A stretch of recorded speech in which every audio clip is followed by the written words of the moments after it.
Saya kan akan melakukan diseminasi tentang budaya positif. Kemudian saya memohon izin untuk melaksanakan tugas itu nanti di hari Kamis pada tanggal 22 Agustus, sekaligus meminta Ibu untuk hadir dalam acara kegiatan tersebut, Bu. Iya. Di hari Kamis 22 Agustus kebetulan tadi juga Ibu Evi meminta izin, Bu, di hari tersebut. Nanti mungkin bisa rolling waktu ya. Nah, kemungkinan kan hari Kamis kita full ya, Bu, belajarnya dari pagi sampai jam 11.45. Nah, kita pulangnya setelah zuhur. Nah, mungkin bisa dilakukan mulai jam 1 ya, Bu ya. Nah, untuk kegiatan tersebut melibatkan siswa atau guru ya, Bu? Kegiatan tersebut melibatkan guru, Ibu. Jadi nanti saya berencana untuk mengundang semua guru dalam kegiatan tersebut, termasuk wakapurikulum dan juga kepala sekolah di situ, Ibu. Iya, nanti akan saya sampaikan kepada Bapak Ibu guru untuk turut serta mendukung kegiatan calon guru penggerak ini dalam apa, Bu, tadi? Diseminasi budaya positif. Iya, nanti pasti guru-guru juga sangat mendukung ya dengan kegiatan tersebut. Ada lagi, Bu? Cukup, Bu, mohon Ibu bisa hadir. Iya, insya Allah saya akan hadir, akan turut mendukung kegiatan ini. Baik, terima kasih, Bu. Iya, sama. Baik, assalamualaikum warahmatullahi wabarakatuh. Waalaikumsalam warahmatullahi wabarakatuh. Ya, yang saya hormati kepada Ibu Wakapurikulum, Ibu Johanna SPD. Yang saya hormati calon guru penggerak Ibu Nurul Inayah SPD. Yang saya hormati Bapak Ibu guru SMP ITB Darul Harbi. Puji syukur marilah kita panjatkan kehadirat Allah Subhanahu wa taala yang telah melimpahkan rahmat-Nya sehingga kita dapat berkumpul dalam keadaan sehat walafiat.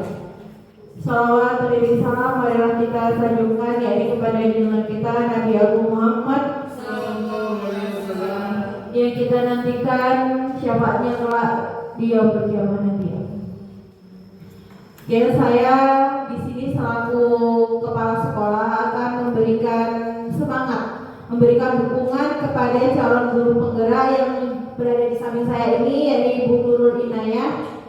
Beliau calon guru penggerak di SMP ITB Darul Harbi. Dukungan yang saya berikan kepada calon guru penggerak ini yakni berupa waktu, bahkan termasuk memberikan semangat juga tak lupa dukungan berupa mengajak Bapak Ibu guru dalam diskusi yang dilakukan oleh calon guru penggerak pada hari ini.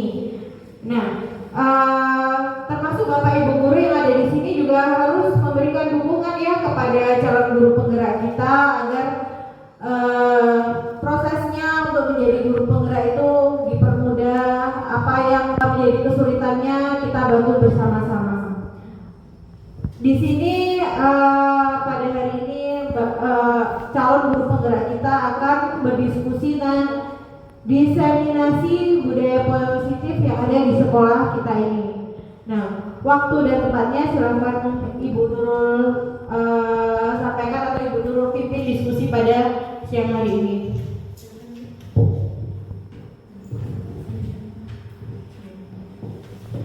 Baik, saya awali. Assalamualaikum warahmatullahi wabarakatuh. Waalaikumsalam warahmatullahi wabarakatuh.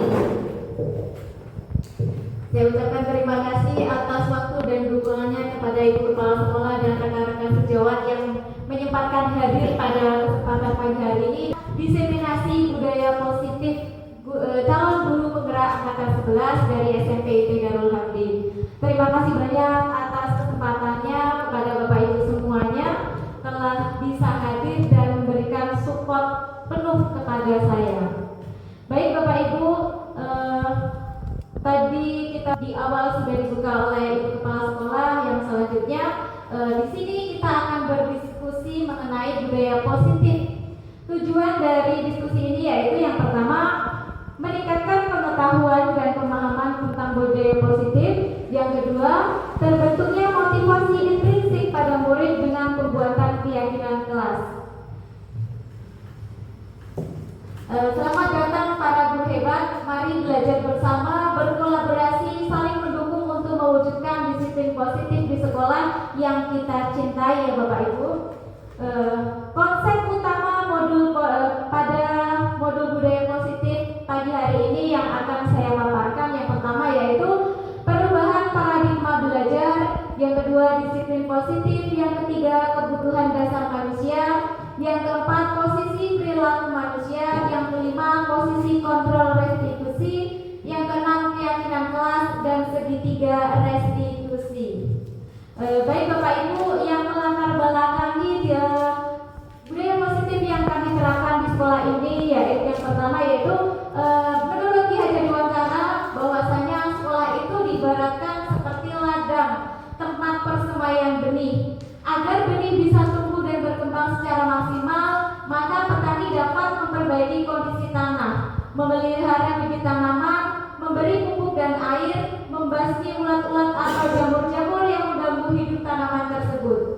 Nah, dari uraian tersebut dapat kita pahami bahwa sekolah diibaratkan sebagai tanah tempat bercocok tanam, sehingga guru harus mengusahakan sekolah menjadi lingkungan yang aman, menyenangkan dan melindungi murid dari hal-hal atau pengaruh yang tidak baik, sehingga karakter murid dapat tumbuh sesuai dengan profil pelajar Pancasila. Kemudian kita masuk pada paradigma baru. Pembelajaran dengan paradigma baru dirancang berdasarkan prinsip pembelajaran yang terdiferensiasi, sehingga setiap murid belajar sesuai kebutuhan dan tahap perkembangannya untuk mewujudkan profil pelajar Pancasila. Bapak Ibu, mungkin kita sudah pernah mendengar ya pembelajaran berdiferensiasi, yaitu salah satu metode atau pendekatan yang digunakan di dalam kelas untuk memenuhi kebutuhan murid dalam pelaksanaan proses pembelajaran. Untuk mewujudkan profil pelajar Pancasila, di mana profil pelajar Pancasila itu terdapat 6 dimensi, yaitu beriman, bertakwa kepada Tuhan Yang Maha Esa dan berakhlak mulia, berkebinekaan global, bergotong royong, kreatif, bernalar kritis, dan mandiri. Mungkin kita sudah tidak asing ya Bapak Ibu dengan profil pelajar Pancasila. Apa kaitannya mungkin dengan budaya positif? Budaya positif yang akan kita terapkan adalah untuk bertujuan mencapai profil pelajar Pancasila. Kita ketahui bahwasanya budaya positif di sekolah ialah nilai-nilai keyakinan dan kebiasaan-kebiasaan di sekolah yang berpihak pada murid agar murid dapat berkembang menjadi pribadi yang kritis, penuh hormat, bertanggung jawab, dan mewujudkan budaya positif ini. Guru memegang peranan sentral. Jadi ketika kita ingin menerapkan budaya positif di sekolah, guru itu memiliki peran sentral. Bagaimana kita menuntun anak untuk dapat mewujudkan budaya positif di sekolah dengan cara memberikan contoh atau teladan. Kemudian yang selanjutnya adalah disiplin positif. Disiplin positif adalah cara membentuk sikap mandiri anak sehingga fokusnya pada memotivasi, refleksi terhadap kesalahan yang dilakukan, menghargai dan membangun logika yang bersifat panjang. Disiplin positif merupakan salah satu cara penerapan disiplin yang bertujuan untuk menumbuhkan kesadaran serta memberdayakan anak untuk melakukan sesuatu tanpa ancaman ataupun hukuman. Jadi disiplin positif itu ketika kita terapkan, mungkin yang ini harus kita ubah bahwasanya kita tidak memberlakukan hukuman kepada anak-anak kita. Kemudian bagaimana cara menerapkan disiplin positif? Ada beberapa langkah. Yang pertama yaitu membuat aturan dan kesepakatan bersama,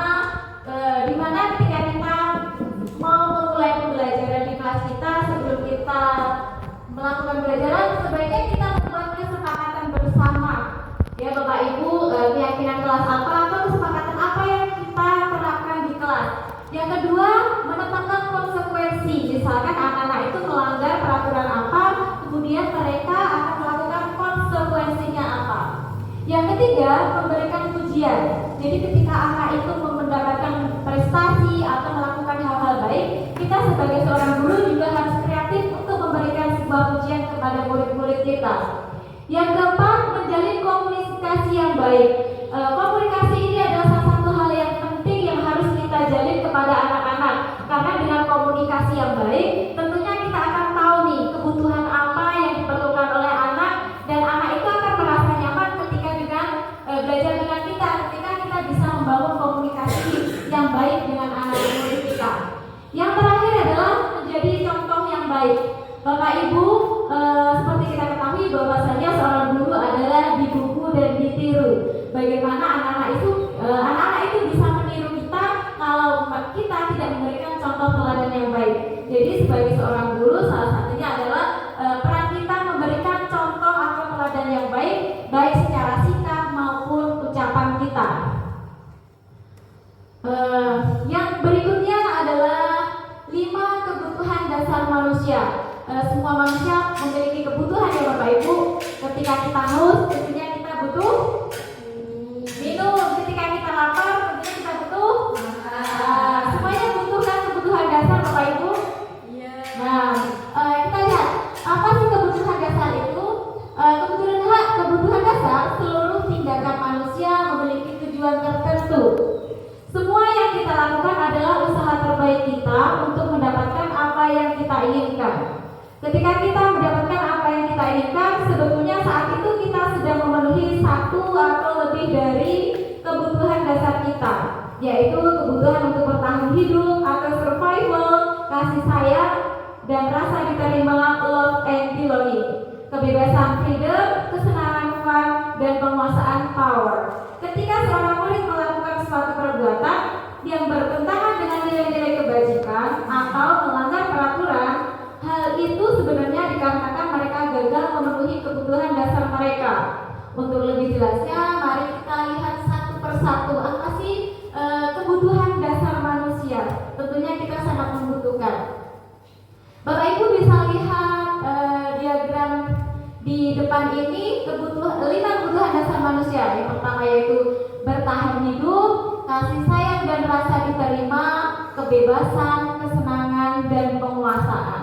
Mari kita lihat apa sih kebutuhan kita. Yang pertama itu adalah kebutuhan bertahan hidup.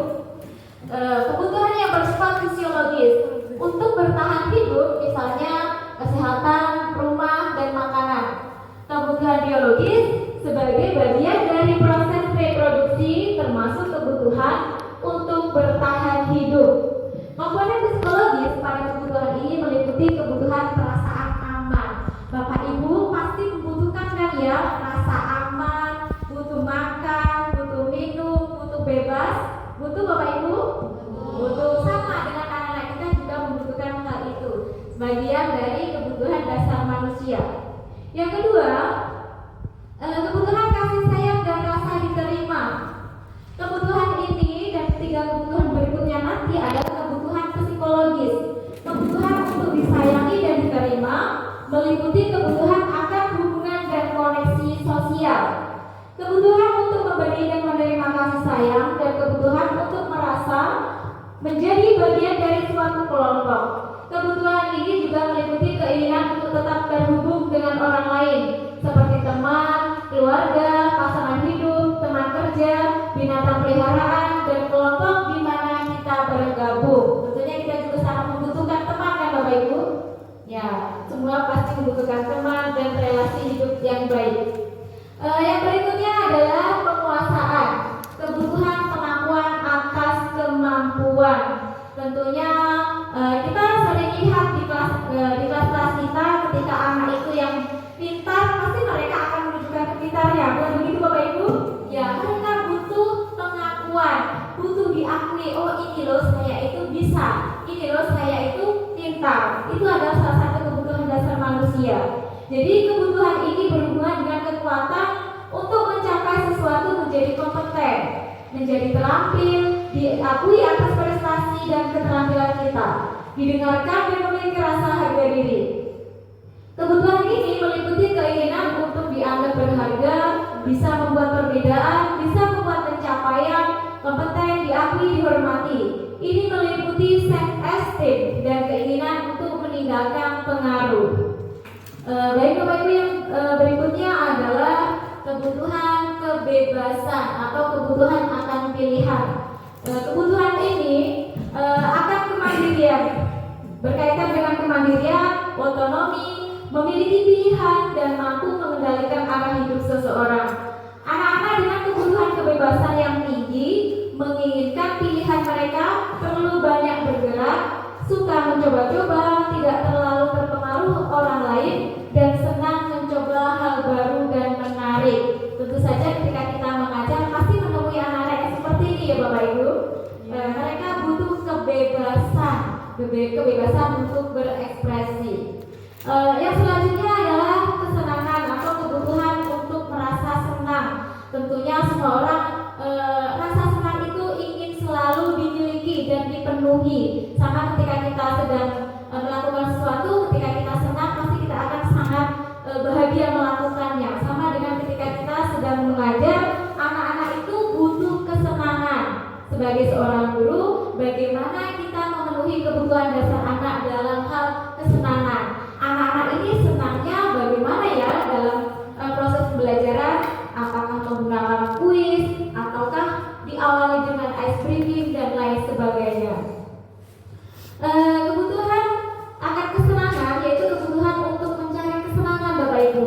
Dengan apa? Dengan bermain dan tertawa. Ketika anak-anak itu bermain dan tertawa, pasti mereka akan merasa senang dalam mengikuti proses pembelajaran. Coba Bapak Ibu bayangkan hidup tanpa kenikmatan apapun, pasti akan menyedihkan bukan? Ya, pasti akan sedih ketika kita tidak dapat memenuhi kebutuhan dasar kita. Di sini dijelaskan bahwa menurut Glasser, menghubungkan kebutuhan akan kesenangan dengan belajar, semua hewan dengan tingkat intelijensi tinggi seperti anjing, lumba-lumba, dan primata, yang dimana mereka itu bisa bermain. Saat mereka bermain, mereka mempelajari keterampilan hidup yang penting, dan manusia itu berbeda. Baik Bapak Ibu, setelah kita mengetahui kebutuhan dasar manusia, tentunya ketika kita melakukan sesuatu atas dasar motivasi, yang akan kita pelajari berikutnya yaitu motivasi perilaku manusia. Motivasi merupakan dorongan yang timbul pada diri seseorang secara sadar untuk melakukan suatu tindakan dengan tujuan tertentu. Tentunya Bapak Ibu ketika melakukan sesuatu ada dorongan yang dari diri sendiri dan bahkan ada dorongan yang dari luar, benar ya? Ya, ketika kita melakukan pembelajaran, misalkan memotivasi anak, ketika memotivasi anak, mendorong anak bisa belajar itu lahirnya dari Bapak Ibu merasa bahwa itu tugas Bapak Ibu, atau Bapak Ibu takut karena kalau tidak bisa memotivasi anak-anak akan dimarahi oleh kepala sekolah. Bagaimana, apakah motivasi itu lahir dari diri sendiri atau karena takut ada hukuman? Dari diri sendiri. Baik. Sekarang kita lihat Bapak Ibu.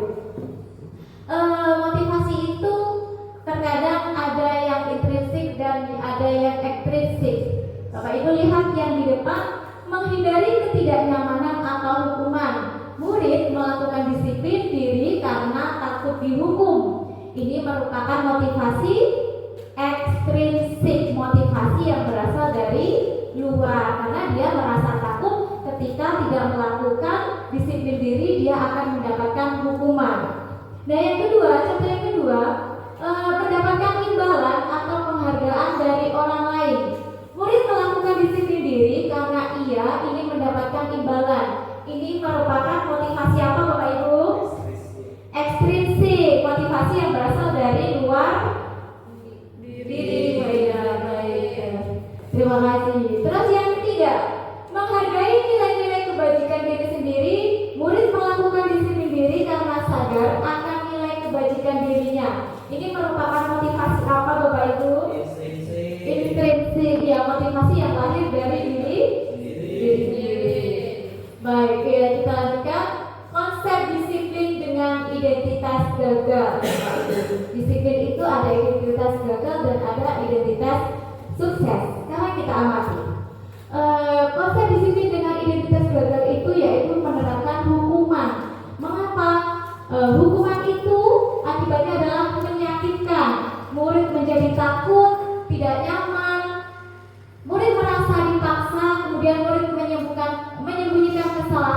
dan murid pasti akan rendah diri ketika memperoleh hukuman.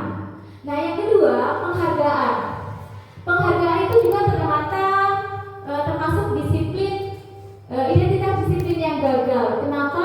Ketika anak-anak kita berikan penghargaan, pasti mereka hal itu tidak efektif, kemudian merusak hubungan, pasti akan ada sifat iri, kemudian mematikan kreativitas, menghukum dengan sistem ranking, dan merampas hak menghargai dirinya. Ya Bapak Ibu, berarti untuk hukuman dan penghargaan itu kurang efektif. Yang selanjutnya, konsep disiplin dengan identitas sukses. Bapak Ibu bisa lihat konsekuensi, ada konsekuensi dan ada restitusi. Apa saja itu yang bagian konsekuensi? Yang pertama yaitu adanya stimulus dan kemudian adanya respon. Yang kedua adanya penguatan jangka pendek. Kemudian yang ketiga perlu monitoring berkelanjutan. Kemudian murid menghargai peraturan, dan yang terakhir adalah kehilangan waktu untuk merenungi kesalahan. Jadi ketika kita menerapkan konsep disiplin dengan identitas sukses itu, ini yang akan terjadi Bapak Ibu. Anak-anak ketika merasa bersalah, dia akan tetap berani mengakui kesalahannya. Jadi mereka tidak akan kehilangan waktu untuk merenungi kesalahan. Yang selanjutnya yaitu restitusi, di mana pada penerapan restitusi yaitu murid bertanggung jawab akan perilakunya. Jadi, ketika murid kita melakukan kesalahan, anak tersebut akan berani mengakui kesalahannya dan bertanggung jawab atas perilaku atau tindakannya. Yang kemudian fokus pada masalah jangka panjang. Yang berikutnya, murid menghormati dirinya dan orang lain. Kemudian teori kontrol, dan murid bersemangat memperbaiki kesalahan. Jadi ketika kita menerapkan restitusi, Bapak Ibu akan berdampak positif. Ketika kita sudah tahu konsep disiplin dengan identitas sukses, mari kita laksanakan konsep-konsep disiplin berikut. Bapak Ibu bisa amati yang berikutnya adalah posisi kontrol guru terhadap murid. Bagaimana sih posisi kita kepada murid? Itu ada 5 Bapak Ibu. Yang pertama adalah posisi penghukum, yang kedua pembuat merasa bersalah, yang ketiga posisi teman, yang keempat posisi pemantau, dan yang kelima adalah posisi manajer. Mari kita lihat pengertian-pengertiannya Bapak Ibu. Posisi kontrol guru ketika dia memposisikan dirinya sebagai seorang penghukum. Bagaimana sih seorang guru ketika menghukum? Tentunya Bapak Ibu pernah mengalami hal ini ya. Ketika anak melakukan perbuatan langsung kadang mencubit, kadang langsung memberikan hukuman secara verbal. Nah, penghukum itu, seorang penghukum bisa menggunakan hukuman fisik ataupun hukuman verbal. Kemudian yang kedua, pembuat merasa bersalah. Pada posisi ini, seorang guru pasti akan memberikan kalimat-kalimat yang lembut tetapi membuat murid kita merasa bersalah. Yang ketiga, sebagai posisi teman. Guru pada posisi ini tidak akan menyakiti murid, namun akan tetap berupaya mengontrol murid melalui persuasi. Berarti diajak berdiskusi, tetapi posisinya masih sebagai seorang teman. Kemudian yang keempat, posisi guru sebagai pemantau atau mengawasi, memonitoring apa yang dilakukan oleh anak-anak kita. Yang terakhir Bapak Ibu, ini adalah posisi yang kelima, yaitu sebagai manajer. Posisi manajer adalah posisi mentor di mana guru bersama dengan murid mempersilahkan murid mempertanggungjawabkan perilakunya, mendukung murid agar dapat menemukan solusi atas permasalahannya sendiri. Jadi ketika seorang guru sudah berada di posisi manajer, guru tersebut tidak akan membuat siswa menjadi merasa bersalah ataupun menghukum ataupun hanya sebagai seorang teman, tetapi akan bersama-sama menemukan solusi atas permasalahannya dan mengajak siswa untuk mempertanggungjawabkan kesalahan yang telah dilakukannya. Yang selanjutnya Bapak Ibu, kita masuk pada keyakinan kelas. Apa sih keyakinan kelas itu mungkin Bapak Ibu pernah mendengar atau baru ada yang baru ya, bukan peraturan kelas, ternyata ada keyakinan kelas. Bapak Ibu bisa diamati di depan. Keyakinan kelas adalah seperangkat nilai dan prinsip yang disepakati bersama oleh guru dan siswa untuk memandu perilaku dan interaksi di dalam kelas. Jadi ketika di kelas itu kita usahakan kita membuat sebuah keyakinan kelas yang kita sepakati bersama dengan anak murid kita. Kemudian perbedaan keyakinan kelas dan peraturan kelas itu apa sih? Bapak Ibu bisa lihat bahwasanya keyakinan kelas adalah kesepakatan yang dibuat bersama antara guru dan siswa untuk menciptakan lingkungan belajar yang positif dan produktif di dalam kelas. Peraturan kelas di sisi lain biasanya dibuat oleh guru tanpa melibatkan siswa. Jadi perbedaannya kalau keyakinan kelas itu dibuat bersama-sama dengan siswa, tetapi kalau peraturan kelas biasanya dibuat oleh guru sendiri kemudian disosialisasikan kepada anak-anak. Apapun peraturannya anak-anak tersebut harus mengikutinya. Berbeda dengan keyakinan kelas Bapak Ibu. Ketika kita membuat keyakinan kelas, kalimat-kalimat negatif yang ada di situ kita ubah menjadi kalimat positif, kemudian kita sepakati bersama dan dapat kita jalankan bersama. Kemudian ketika membuat keyakinan kelas Bapak Ibu itu ada beberapa langkah. Yang pertama, siswa menulis keyakinan yang mereka inginkan. Jadi ketika kita membuat keyakinan kelas, kita pandu anak-anak untuk menuliskan keyakinan kelas apa yang akan kita patuhi di kelas. Kita bisa menuliskannya di papan tulis atau kita bisa membuat kertas, lembaran kertas kemudian dipajang di papan tulis. Yang kedua, guru dan murid mengulas keyakinan yang telah tertulis. Jadi ketika sudah ada beberapa keyakinan yang ditempel, guru dan murid bersama-sama mengulas keyakinan yang telah tertulis tersebut. Kemudian yang ketiga, guru dan siswa memilah keyakinan yang penting. Jadi keyakinan kelas itu tidak usah banyak-banyak dulu Bapak Ibu. Kita terapkan yang kira-kira bisa disepakati bersama dan bisa dihafalkan bersama dalam kelas tersebut. Yang keempat, mengubah keyakinan kelas menjadi kalimat positif. Misalkan nih di kelas itu anak-anak membuat keyakinan kelas tidak boleh datang terlambat. Jadi kita ubah menjadi kalimat itu tidak boleh datang terlambat, termasuk kalimat yang negatif. Jadi kita ubah menjadi kalimat yang positif, berubah menjadi hadir tepat waktu. Itu sebagai contoh saja Bapak Ibu. Kemudian yang terakhir, mengecek dan menyepakati keyakinan kelas. Ketika keyakinan kelas itu sudah fix, sudah dibuat, kemudian disepakati.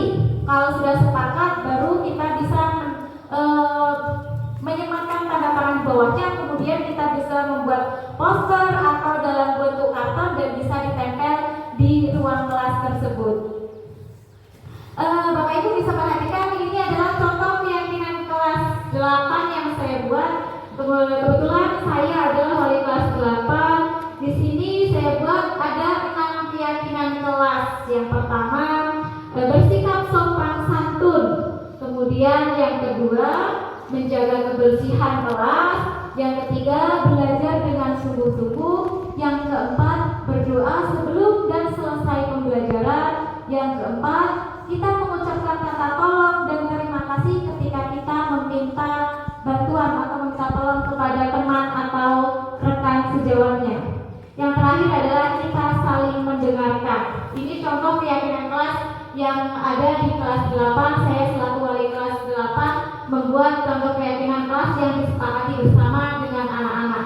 Jadi ketika kita membuat keyakinan kelas, usahakan tidak terlalu banyak dulu Bapak Ibu. Jadi biar anak-anak itu bisa mengingat keyakinan kelas yang telah dibuat.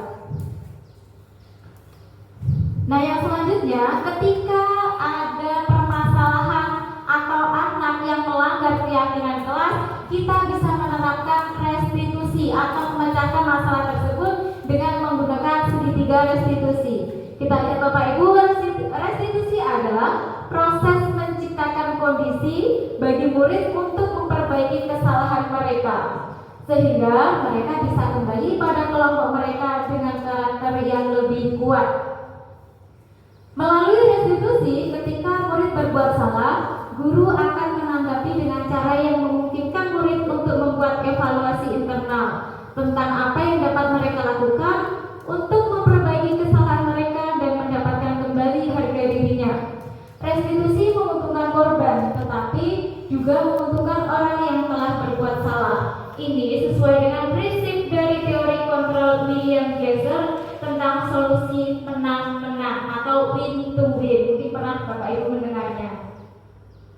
Bisa kita amati bersama, ini adalah gambar dari segitiga restitusi. Ketika kita menerapkan segitiga restitusi, Bapak Ibu, dalam menghadapi permasalahan anak yang melanggar keyakinan kelas, yang pertama adalah menstabilkan identitas. Bagaimana sih kalimat-kalimat yang kita ajukan kepada murid ketika menstabilkan identitas? Kita bisa gunakan kalimat ini, hanya contoh, Bapak Ibu mungkin bisa mengimprovisasi lebih bagus lagi. Setiap orang pasti pernah melakukan kesalahan. Kamu bukan satu-satunya yang pernah melakukan kesalahan ini. Kemudian yang kedua adalah validasi tindakan yang salah. Jadi yang kedua, kita memvalidasi dulu tindakan yang salah yang dilakukan oleh anak kita dengan mengucapkan kalimat, kamu tentu punya alasan mengapa melakukan itu. Itu adalah contoh validasi yang salah. Kemudian, adakah cara yang lebih efektif untuk mendapatkan apa yang kamu butuhkan? Jadi dari situ kita memantik pertanyaan kepada anak, mengapa mereka melakukan kesalahan itu. Dan yang terakhir, keyakinan kelas apa yang telah disepakati. Ketika kita sudah membuat keyakinan kelas, misalkan tadi seperti di kelas 8, misal ada salah satu siswa melanggar keyakinan kelas yang kedua, tidak tetap menjaga kebersihan kelas. Ketika anak membuang sampah sembarangan, berarti dia telah melanggar keyakinan yang bagian apa, Bapak Ibu? Menjaga kebersihan kelas. Kemudian bagaimana kita menyelesaikan persoalan tersebut? Kita dapat menggunakan segitiga restitusi.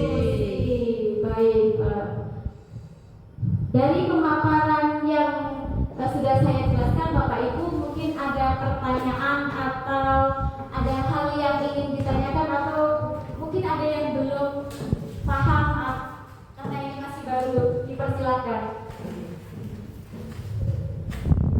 Oh iya, Ibu, silakan.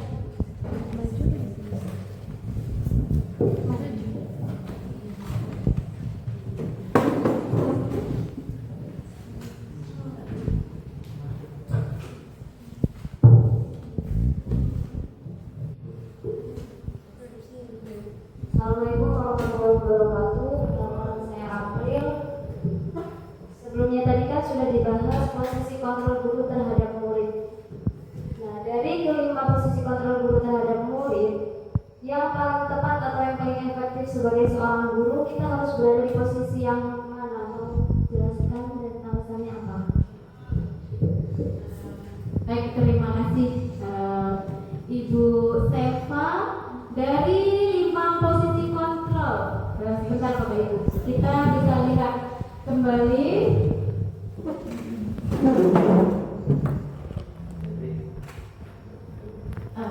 Ini Bapak Ibu bisa lihat ada 5 posisi kontrol guru terhadap murid. Ya, posisi mana yang paling baik, begitu ya Ibu April? Nah, dari 5 posisi ini bisa kita amati bersama Bapak Ibu. Ketika kita menjadi penghukum, tentunya anak-anak itu akan merasa bersalah, anak-anak akan merasa takut.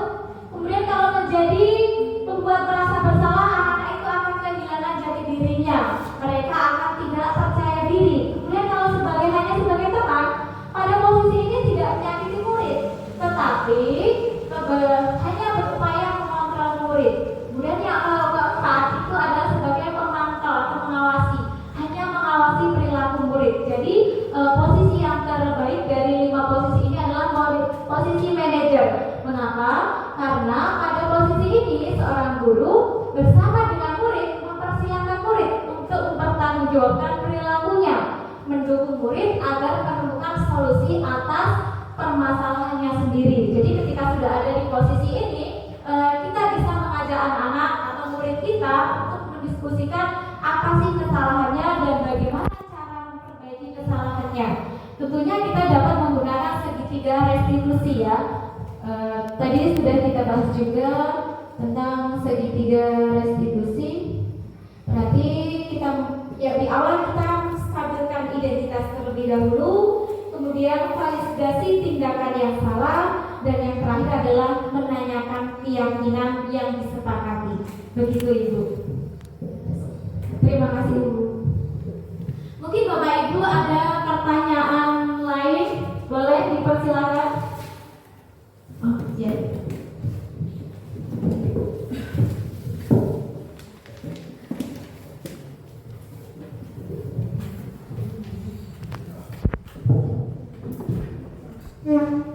Assalamualaikum warahmatullahi wabarakatuh. Perkenalkan nama saya Nisa. Buat Ibu boleh dijelaskan kembali mengenal segitiga restitusi karena bagi kami masih asing dan belum mengenalkan. Terima kasih Ibu atas pertanyaannya mengenai segitiga restitusi. Mungkin memang masih asing ya Bapak Ibu buat kita semua.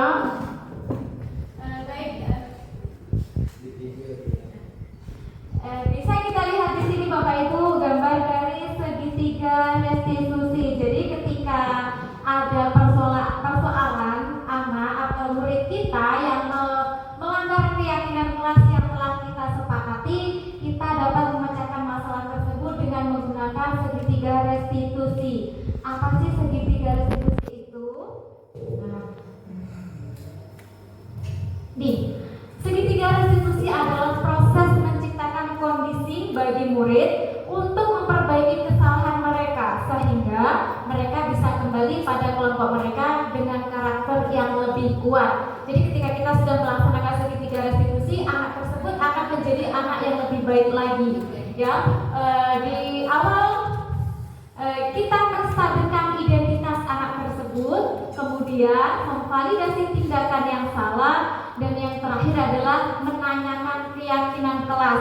Ketika anak-anak itu sudah ditanyakan segitiga restitusi ini, keyakinan kelas apa yang telah dilanggar? Misalkan contohnya keyakinan kelas tadi sudah dijelaskan tentang tidak menjaga kebersihan kelas, melanggar keyakinan kebersihan kelas. Jadi ketika kita bisa tanyakan kepada anak tersebut, bagaimana untuk memperbaiki kesalahanmu tersebut, bagaimana agar kamu tidak membuat sampah atau membuat hal-hal yang tidak menjaga kebersihan di kelas kita tersebut. Begitu Ibu, bagaimana? Terima kasih Ibu.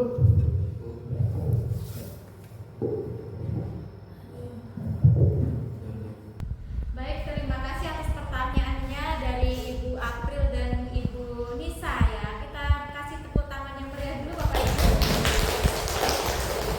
Baik, untuk memantik pemahaman kita tentang budaya positif dan segitiga restitusi, kita akan berdiskusi mengenai satu kasus Bapak Ibu yang Bapak Ibu bisa lihat di slide yang sudah saya bagikan. Kita akan berdiskusi memecahkan masalah Sabrina. Silakan Bapak Ibu membuat kelompok, di kelompok 1, kelompok 2, dan kelompok 3. Nanti setelah selesai kita akan berdiskusi dan berkolaborasi atas jawaban-jawaban Bapak Ibu sekalian.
jelaskan dan apakah indikatornya. Sikap yang diambil oleh Bapak Lukman adalah pemantau dari si Sabrina itu, dan indikatornya adalah berdasarkan pada peraturan sekolah dan konsekuensinya. Selanjutnya menggunakan sanksi atau konsekuensi. Dan pertanyaan kedua, bila Bapak Lukman mengambil posisi seorang manajer, apa yang akan dikatakannya? Pertanyaan-pertanyaan seperti apakah yang akan diajukan ke Sabrina? Jelaskan. Pertanyaan yang akan disampaikan oleh Bapak Lukman adalah apa yang kita yakini, kembali lagi kepada keyakinan pada di kelas. Terus, apakah kamu meyakininya?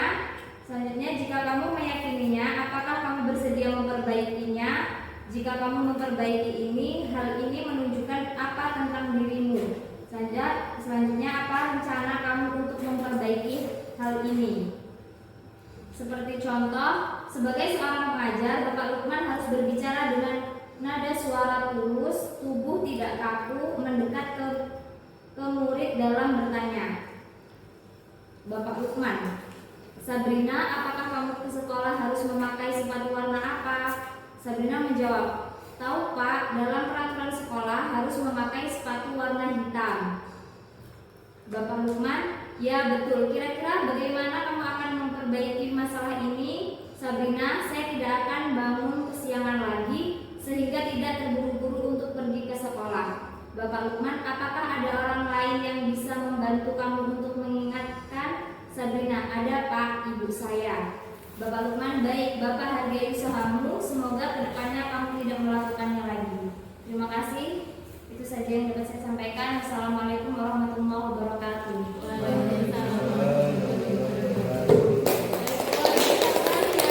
Hasil diskusinya dari kelompoknya Ibu April sudah sangat luar biasa mengenai segitiga restitusi dipraktikkan dengan sangat baik. Kemudian yang berikutnya Bapak Ibu, untuk pertanyaan yang berikutnya dari kelompok siapa? Ibu Nisa. Assalamualaikum warahmatullahi wabarakatuh. Waalaikumsalam warahmatullahi wabarakatuh. Perkenalkan, nama saya Cahaya Nisa. Saya di sini ingin membacakan presentasi saya yang nomor 3. Kira-kira bila Anda adalah kepala sekolah di sekolah tersebut, nilai kebijakan apa yang ingin ditujukan oleh peraturan berwarna hitam? Ada 5, satunya komitmen, 2 toleransi, kedamaian dan kesatuan, 3 menghargai, 4 tanggung jawab, 5 keadilan. Selanjutnya nomor 4, bagaimana Anda menyikapi langkah yang diambil Pak Lukman mengenai kasus tersebut?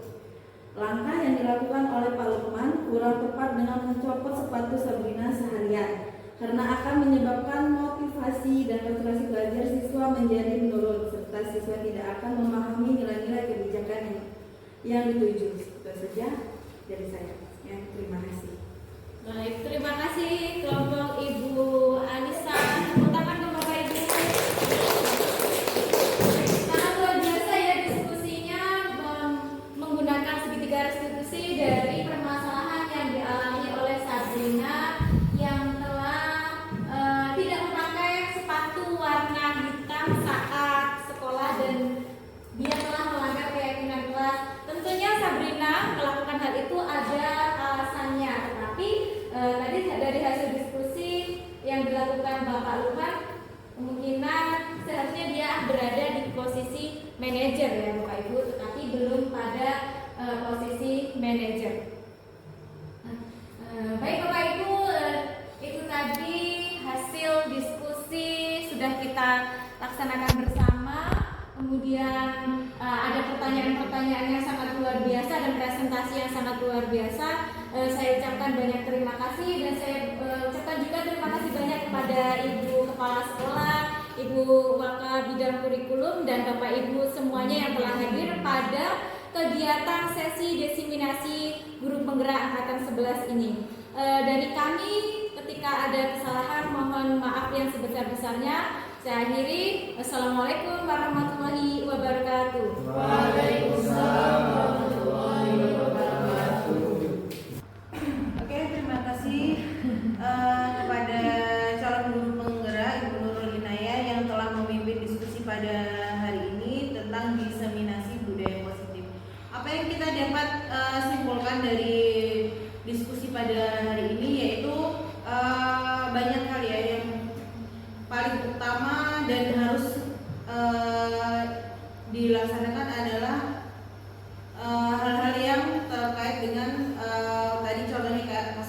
siswa tentang yang ada di dalam kelas tentang keyakinan kelas tadi ya Bapak Ibu. Jadi itu bisa untuk kita terapkan di dalam kelasnya nanti. Setelah diskusi ini selesai pada hari ini, mungkin besok bisa diterapkan oleh Bapak Ibu guru sekalian, termasuk calon guru penggerak ini juga ya. Karena moto dari guru penggerak tersebut adalah bergerak, dan menggerakkan. Nah, semoga calon guru penggerak yang ada di sekolah kita ini menjadi guru penggerak yang luar biasa, yang disiplin, yang bagus, dan yang bisa menggerakkan rekan-rekan sejawatnya. Cukup dari saya. Sekali lagi terima kasih kepada calon guru penggerak kita, yaitu Ibu Nurul Inayah. Kurang dan lebihnya saya mohon maaf. Wassalamualaikum warahmatullahi wabarakatuh. Waalaikumsalam warahmatullahi wabarakatuh. Assalamualaikum warahmatullahi wabarakatuh. Perkenalkan, saya Okta Berliata Sesa Putri, rekan sejawat dari Ibu Nurul Inayah, calon guru penggerak angkatan 11 SMPIP Darul Hamdi. Setelah mengikuti kegiatan diseminasi tentang budaya positif, saya lebih tahu mengenai paradigma budaya positif, disiplin positif, lalu penerapan segitiga restitusi. Saya juga sangat senang mengikuti kegiatan ini, sangat bermanfaat bagi saya dan tentunya dapat saya terapkan dalam kehidupan di sekolah kami. Terima kasih kepada BPGP Lampung. Semangat selalu untuk Ibu Nurul. Saya akhiri, wassalamualaikum warahmatullahi wabarakatuh.